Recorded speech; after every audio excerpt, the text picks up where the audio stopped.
Hey, besties. Happy full moon. It's Mixed Mercury, the Astro Himbo, back with another episode of the Astrotherapy podcast, where we divine on the human mind, one transit at a time. I want to talk to you guys briefly about a full moon revelation that I'm having today. Um, and this is coming up before the full moon party this Sunday at, I think it's at 4 p.m. It might be at 6 p.m. Let me look. I was obviously going to do announcements at the beginning like I always do, and I didn't have that on hand, so I'll pull it up real quick. We have a full moon party. Full moon party. Y'all can't read that. June 23rd at 6 p.m. Central Daylight Time. It is $5.55 for anyone who is not a Patreon, but if you are a Patreon and you're listening from a subscriber a subscription for my Patreon, then you can get in for free. Just use the code posted in Patreon right now. The link for that will be under this post. I'll just put it there. But welcome. Yes, I am doing this publicly for free for everybody to listen to this episode because I'll just introduce some of the things that I want to talk more about at the full moon party. But first, one more announcement. The Astrotherapy Journal is live. It is available on my website in my shop, mixedmercuryastro.com/shop. You can get a printed bundle. We've already sent out the first shipment of printed bundles, which is so exciting. So those are already out. To some of you who are listening right now, thank you for purchasing and supporting. But if you would like to get a deluxe bundle, it comes with this lovely handy dandy guidebook complete with a few pages on the inside. Just ignore the minor imperfections on this. I use all of the things with minor imperfections to do my demos. But it comes with a little description about what astrotherapy is. It's got how to set up your sidereal birth chart, instructions on how to do that. And then it gives you a little bit of astrotherapy perspective on some basic astrological um components or basic fundamentals of astrology, like the elements, the modalities, the aspects, the houses, planets, transits, all these different things. This is going to tell you basically how to start understanding astrology if you're into that. And whether you're into that or not, you'll purchase a blank bullet journal with my little logo on it. And inside of that bullet journal, you'll be given some stickers. And the stickers are the best part because you have transit stickers that look like this. And they have all of the transits from May 2024 to May 2025. That's the full Jupiter and Taurus cycle until Jupiter enters Gemini, or Jupiter enters Gemini next year. And then you'll also get lunation stickers. So all of the lunations, full and new moons until next year. And then you get some custom little blank journal labels. We have full and new moon stickers. We have planetary symbols and zodiac symbols and aspect symbols and all the symbols. And you get some just cute, like, look at all this, just so much cute shit. So much cute shit. And with all of this, when a transit comes up, like for example, today, we have the full moon in Sagittarius. Just peel this bad boy off, like so. Open up your bullet journal to whatever the next blank page is. I'm not going to let y'all read what I've written in here. Mind your business. Find your next blank page and just stick it. Stick it on there. You can do it on the corresponding date. You can do it in hindsight if you're reflecting on the month or reflecting on the week. And you can make this journal literally however you want. I will show you the first page at the very least, how I decorated it. I did a version of my chart using one of the sample wheels and put in all of my um, placements and signs. And then I also did my solar return chart just so I have it there listed out. And the nice thing about this is you don't have to buy a new bullet journal each year. If you don't use the whole thing, you can just pick up where you left off. We'll print new stickers. We might add in some new things, take out some things. We'll update the guidebook every year as we get more ideas and as we get feedback from you guys, because I want you guys to contribute and help me make this as wonderful and amazing as user friendly as possible. So please, if you haven't already purchased it, put an order in. We have like limited quantities at a time because the way that we are building and distributing these is between both Hawaii and Texas while Emily is helping me out. Shout out to them because they were in charge of most of the design and why this thing looks as gorgeous and luscious as it does. So shout out to them and their Jupiter return in Taurus because I'll have no Taurus. My Venus don't do all that. And I needed somebody's Venus who did.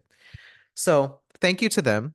Thank you to you for listening and supporting my work and for just giving a shit about what I do because that's what keeps me going, what keeps my lights on, what keeps food in my mouth. Like I would not be here without you guys helping me live my dreams. So thank you for your support. And if you want to book a reading with me or become one of my longtime clients, there are now options to do that also uh, in my booking software, my booking website, mixmercury.as.me. A whole bunch of stuff going on in there. So yeah, if you feel like my prices are a little bit out of your range, please reach out to me. I'm happy to work with you on pricing.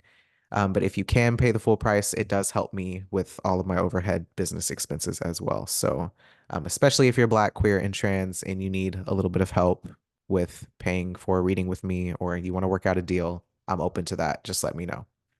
Okay, professional stuff aside, let's talk about this full moon.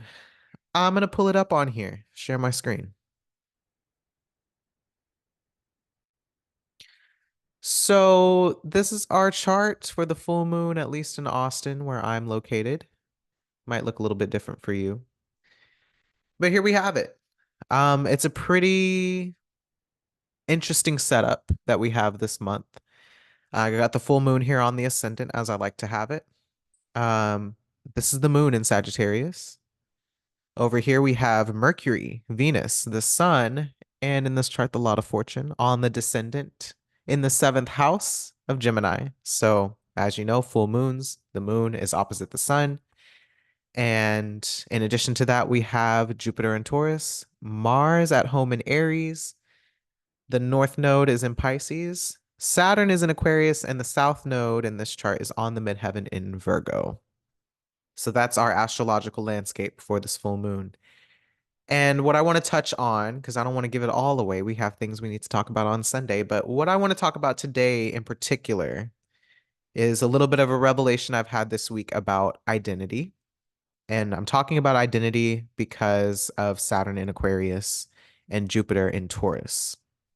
Now, to kind of lay out the astrology or the hierarchy of planets in this chart, the moon in Sagittarius is ruled by Jupiter here in Taurus.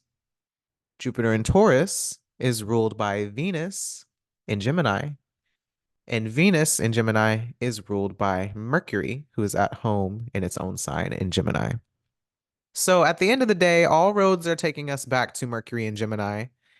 And with that, Mercury is forming a nice little sextile, as you can see here, with Mars. So sextiles are like kind of subtle reinforcement. Actually, I can read from my handy dandy guidebook here. What is a sextile? Actually, I don't think I have sextiles in here, so that's embarrassing. But um I did do a little workshop recently on aspects where I talked about the sextile.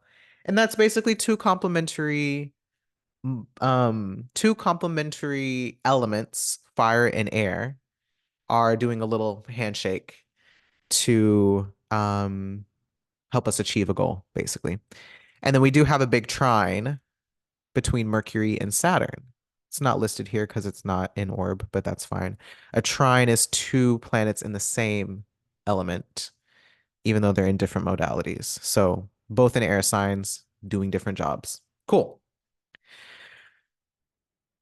Because all roads lead us back to Mercury in Gemini, there's a way that Mercury in Gemini is kind of the headmaster of sorts at this full moon. And what does Mercury in Gemini do for us? It tells us that words mean things, that words serve to speak things into existence, especially as it's working with Saturn in Aquarius. So when we think about words meaning things, whenever we think about speaking things into existence, what are the things that we're naming at this time? Identity is one of them. And the best example I have of this is a lot of the discourse on Twitter, all Pride Month, has been about who can and can't take on a certain name or identity or how we name our gender and sexuality, especially. There's also been, Juneteenth was the other day, so there's also a layer of talking about race as identity, um, along with gender and sexuality. So lots going on with identity this month with our two big heavy hitters in fixed signs. And the best example I can think of what I want to talk about for this episode is this post that went viral yesterday of a butch lesbian who very much appears like a cis man almost. Like they very much are in their masculine. And I believe they use he, him pronouns, identify as a lesbian. Naturally, as Twitter does, a lot of people took offense to this. A lot of queer people took offense to this and were just like, that's not right. You can't be a he, him lesbian. You can't be a lesbian that looks like a man. You can't, whatever, whatever. They have their feelings about who can and can't be a lesbian. So this whole narrative, this whole belief system that we have around what certain identities look like and present themselves as, that's Jupiter and Taurus right now, right? All year long, Jupiter is going to be doing this where we are having to kind of reconstruct the narratives, the beliefs, and our concept, our idea of what certain identities look like and present themselves as. Why? Because Jupiter in Taurus is being challenged by Saturn in Aquarius in a big way, right? Like Saturn in Aquarius actually has the upper hand in this square, which means that Saturn is imposing itself on Taurus, on Jupiter in Taurus, by saying, look, people can call themselves what they want purely because they decided that that's what they want to be called. I don't make the rules here except for I do because I'm Saturn, I'm the Alpha and the Omega. I am the limits of what can be thought of and conceived of. And so if somebody can think and conceive of it, then it's not the limit, right? The limit of what can be conceived and what can be perceived is it's kind of what can't be seen, what isn't named, what isn't known. That's all in the unknown. That's beyond our awareness. Until somebody conceives and thinks of it, it doesn't exist, right? So this is the power of naming something. This is the power of imagining something and the power of possibility, right? If you think it, you can be it, is kind of the vibe. Obviously, Jupiter in Taurus doesn't like that because the whole point of Taurus being an earth sign is that you can see it, you can interact with it in the material realm, you have evidence for it, it's visible. So Taurus kind of resists Aquarius in this way. And in this case, Jupiter is resisting Saturn by saying, look, like, I know that you think that because you can imagine something that makes it real, but I'm here, I'm physical, I'm real. I kind of get to say what doesn't exist because there's evidence for me. You can interact with me with your senses. But again, Saturn is kind of like, you can exist. That's fine. Like, you exist in the flesh, you do. You're real. You can call yourself whatever you want still. Like, you're not boxed into a certain identity just because you look a certain way. So, this is really the argument that we're having for the rest of the year until Jupiter moves into Gemini. And this is a lot of an internal struggle that a lot of us are also facing because when you do name something and then when you do have evidence for that thing, what humans like to do, we like to throw things into categories of things that look the same. It's just how our brains work. It's how we organize information. And people who look the same, it turns into kind of a birds of a feather flock together type of thing. So whenever you get these kind of queer non-conforming identities coming along, like he, him lesbians, or I don't know, trans people, or I don't know, even racially ambiguous people, it kind of throws people into a tizzy because you're like, well, you look like this, but you're calling yourself this. And then there's also a way that you don't really look like people who we would definitely put in this identity category. Like racially ambiguous people don't look like dark-skinned black people, right? And some racially ambiguous people don't totally look white either. I don't know if y'all have heard people talk about like spicy white people. There's a number of different ways that like, there's a lot of controversy around like being biracial. Which parent was your black parent? Which parent was your white parent? Do you have four black grandparents? That whole thing, right? That people are using as these kind of metrics to determine which identity you fit more neatly into. But the reality is, going back to Saturn, like regardless of how you look, you can fit into a certain identity to some extent, even if you don't necessarily look like everybody else in that identity category. So, what is the point of all of this whenever it comes to Gemini placements? Well, again, words mean things. And with language, kind of speaking to the opposition between Sagittarius and Gemini, but also this being a midpoint or a halfway point between the eclipses in Pisces and Virgo, right? We're coming up next in the fall, we'll have eclipses in Virgo, which is Virgo very much is all about like what things appear to be and categorizing and organizing information in a certain way, especially depending on how it looks materially.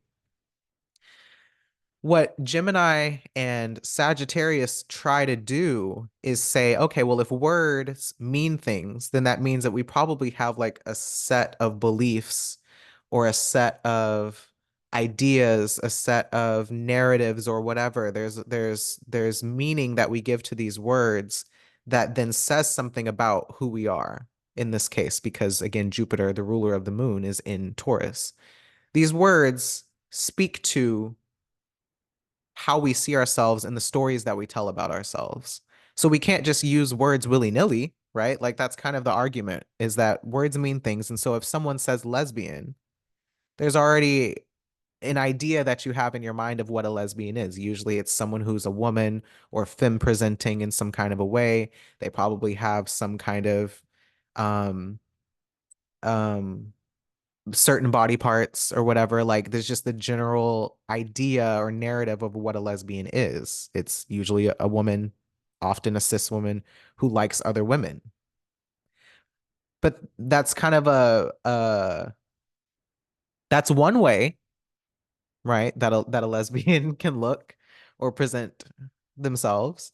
But then there are also other people who don't fit so neatly into this like woman category or who don't even really identify themselves as women who might still see themselves or want to name themselves lesbians, and that's fine.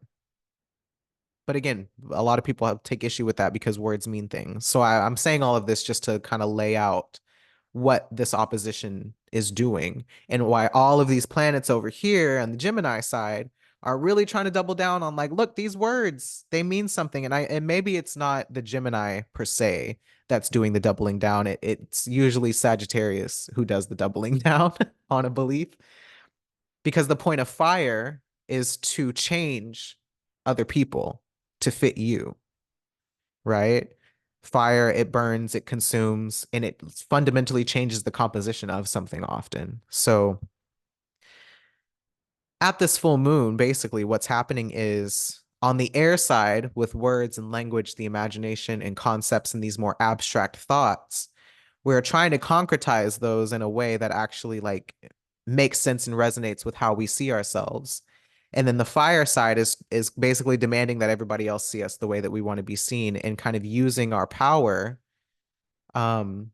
our power, our autonomy, our strength, and sometimes even force, or just like a healthy sense of entitlement and willpower to say like the identity, the names that I call myself, like those are allowed to take up space in my relationships, in my own mind, and there's more to say about the Aries and the power part of it, but for the purpose of this conversation, what I really want to say about this really tricky dynamic is that yes, words mean things, and words mean different things depending on the person that you're speaking to.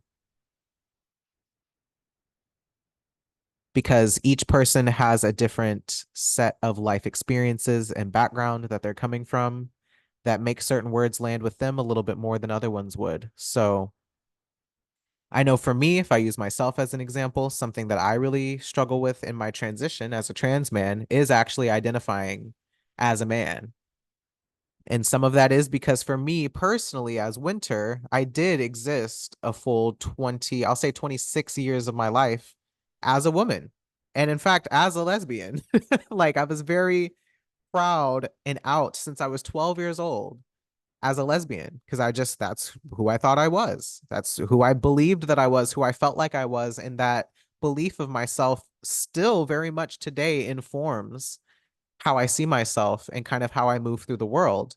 Even though now I look and really even do present and name myself as a trans man. So I personally kind of understand he, him lesbians. Like, if I really believed that that was who I still was, I would too identify as a he, him trans mask lesbian. But the more I kind of go into my transition, I don't really feel like lesbian is appropriate for me.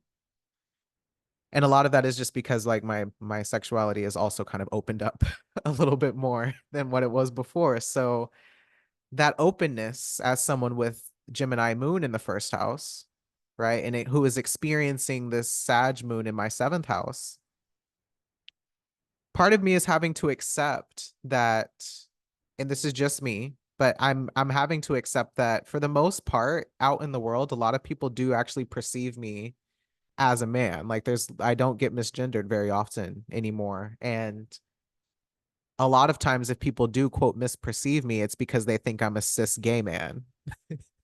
And I often joke that I'm not beating the twink allegations, and that's fine. I don't need to. The people who know me know who I am and what I like and what I'm interested in, and that's fine. But people who don't know me as well, they're going to project these other identities onto me. And I'm kind of okay with that because it's a little bit more in alignment with who I am versus people who, let's say, are like super transphobic and just insist that I'm a woman and that I'm a confused lesbian, in which case those are not people that I want to associate with. But all of that to say, right, that for me, the thing that I'm constantly confronting now while Jupiter is in Taurus is the fact that like I am a man. I've always kind of felt like a man.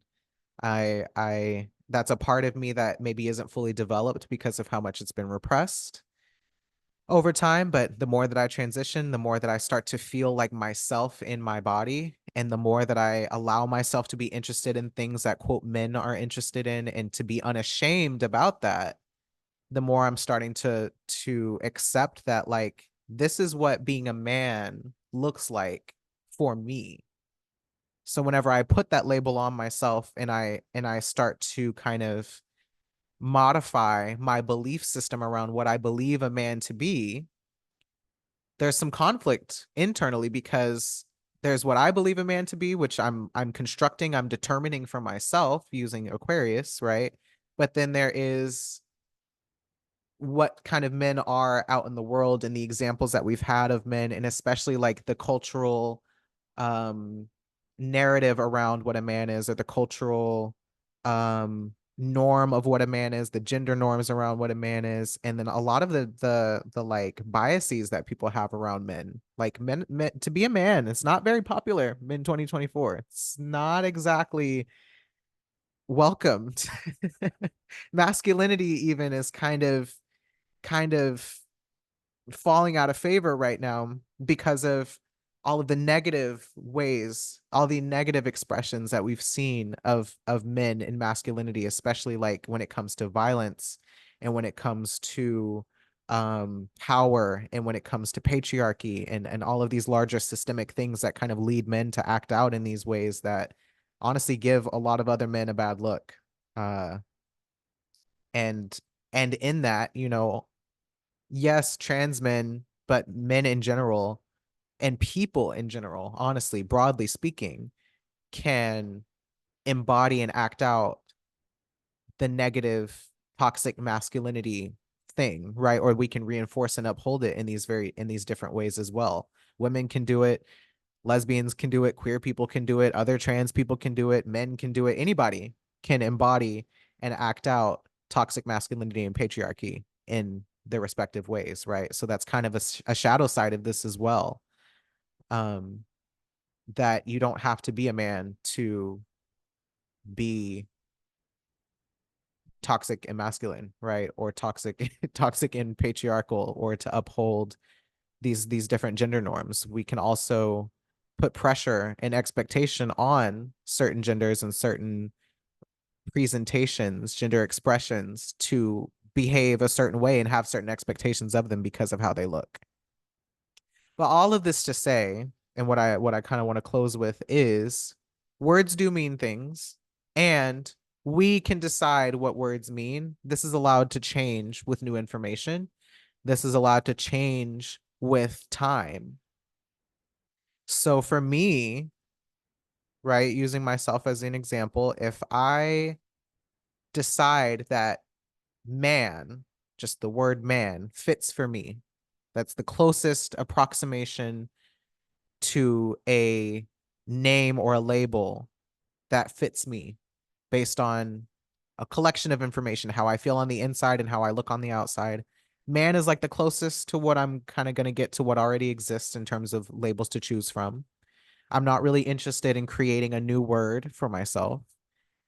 So I have to use man. I don't have to fit into what a man is in the collective lexicon, right? As far as Taurus is concerned, Jupiter and Taurus. Just because everybody else thinks a man is XYZ, I don't necessarily have to agree with that. I can decide for myself what a man is, and then I can take that label and say, this is who I am, and construct my own narrative around what a man is. I know that's controversial. A lot of people might disagree with that, but that is kind of the task of the moment at this full moon, is to say, look, sometimes you don't have to fit into the label. Sometimes you don't have to take on the beliefs and the narratives of the label. You can use the label and tailor it to you. Because again, fire, that's what fire does. Fire doesn't conform the way that earth does. Fire makes things fit it. So if you want to take the name, the label, the identity, whatever it is, and tailor it and alter it and use your power and your will and your beliefs and your narratives and your sense of authority internally to make these labels fit you, all you really have to do is also be respectful of the other people who use that same name to some extent, or be respectful of the people who, or just fucking be respectful of other people in general. Like, fuck it. Like, in general, people could just have respect, um, and empathy for those who do and don't share their identity to some extent. And the world would be a lot better place. But I guess to maybe not speak in such broad terms.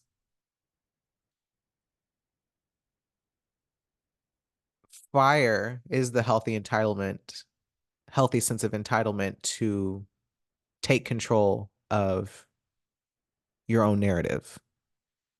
That doesn't mean you can speak for other people. Well, I'm not saying any of this like as a trans man speaking for other trans men, but I am modeling for myself that if I want to identify as a man, I can. I do. I feel that way internally, and I can because I want to.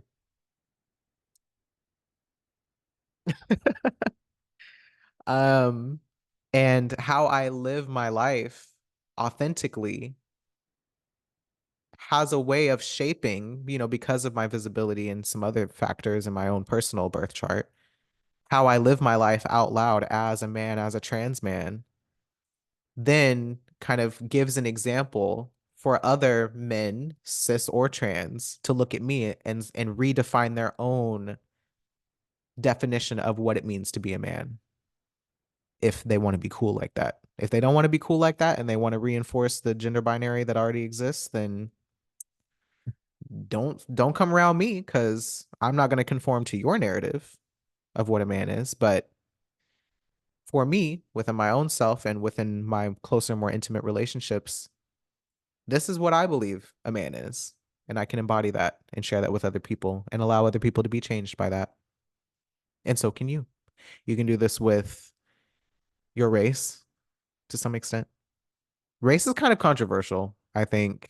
I mean, it is controversial, right? But race is a little bit more like you have dark skin, like people are going to perceive you as a black person. You are a black person. That doesn't mean, though, that you don't have other ethnicities or identities or races that can't be perceived um, outside of your blackness. And that doesn't mean that just because maybe you have lighter skin, but you do have a black parent, that you aren't black. This is my opinion.